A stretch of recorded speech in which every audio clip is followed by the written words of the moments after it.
আপনি কি জানেন যে পৃথিবীতে এমন একটি নদী আছে যার জল কয়লার মতো কালো? বিশ্বজুড়ে প্রায় 1 লাখেরও বেশি নদী রয়েছে। কিছু নদী খুব অল্প দূরত্বে প্রবাহিত হয়, আবার কিছু নদী বেশ কয়েকটি দেশ এমনকি মহাদেশের মধ্যে দিয়েও প্রবাহিত হয়।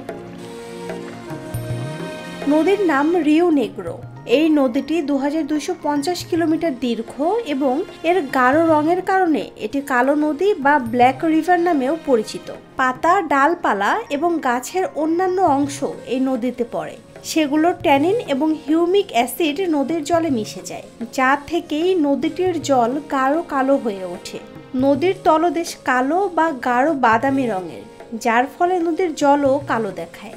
এই নদীটি বিজ্ঞানী এবং পর্যটকদের আগ্রহের কেন্দ্রবিন্দুতে পরিণত হয়েছে। রিও নেগ্রো দক্ষিণ আমেরিকার অ্যামাজন রেইন ফরেস্টের মধ্যে দিয়ে প্রবাহিত হয়। এর গতি ব্রাজিল, পেরু, কলম্বিয়া এবং ভেনেজুয়েলার এর মধ্যে দিয়ে। নুসরাত জাহান শম্পা, নিরপেক্ষ নিউজ ডেস্ক।